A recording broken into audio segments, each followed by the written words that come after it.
หั่นหัวชีไข่ก่อน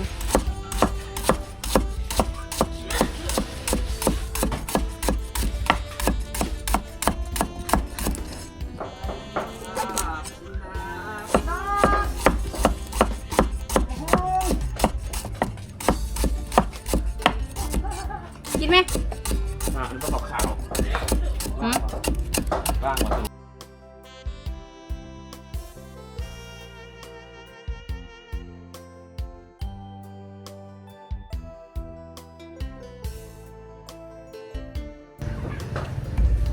คลุกกระเทียมก่อนนึ่งไข่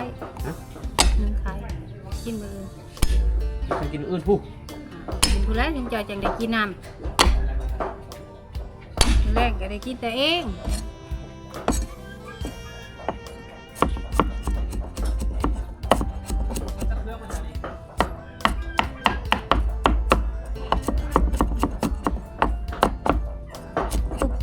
กุบ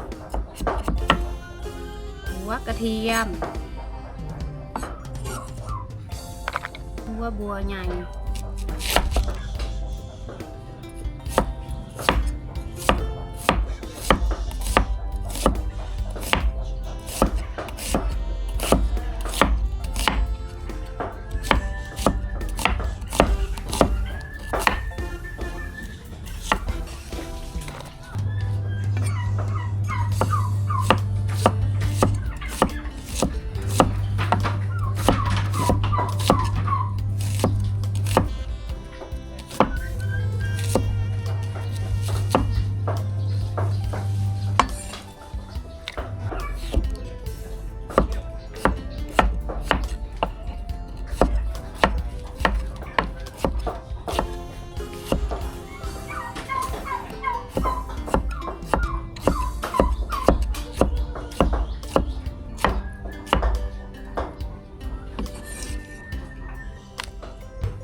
เกลือเทศ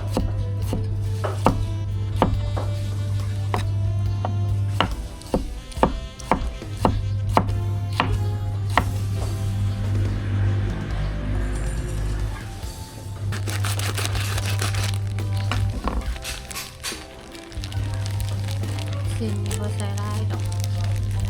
ใส่ครึ่งหนึ่งก็พอได้โอ้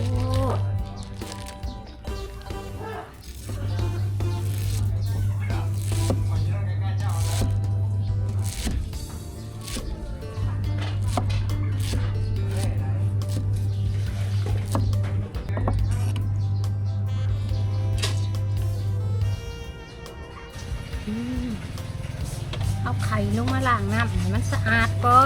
น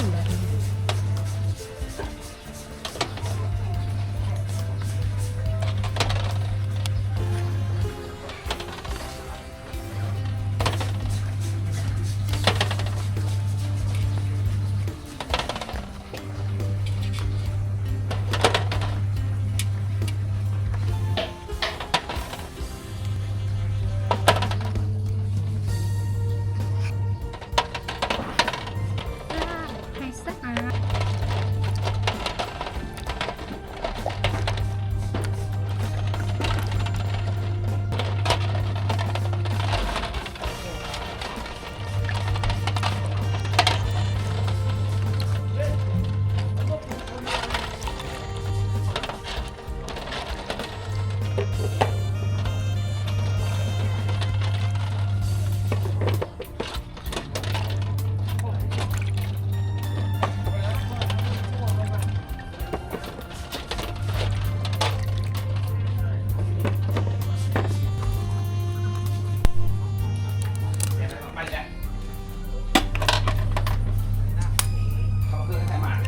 ยังไงจ้อย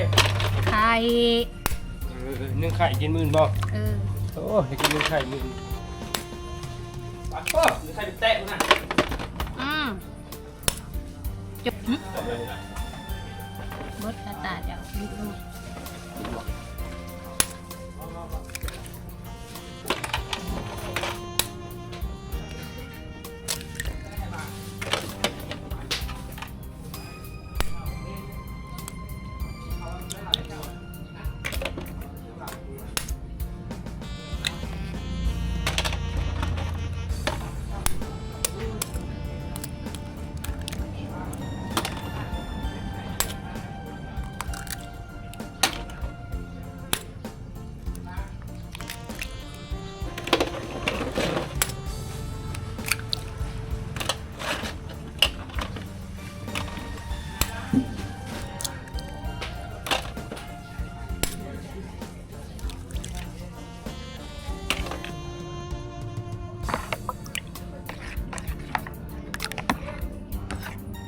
ตีให้แตกตีให้แต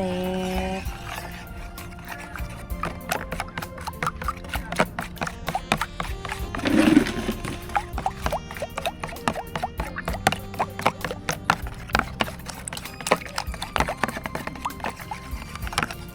ใส่ขนม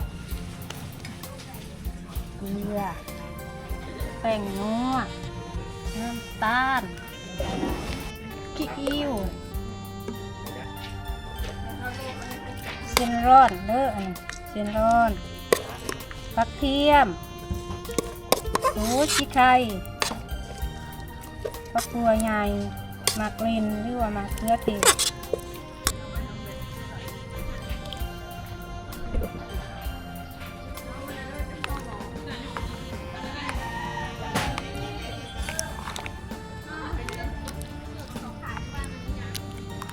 เติมน้ำลงไปประมาณนี้บ่เอาเต็ม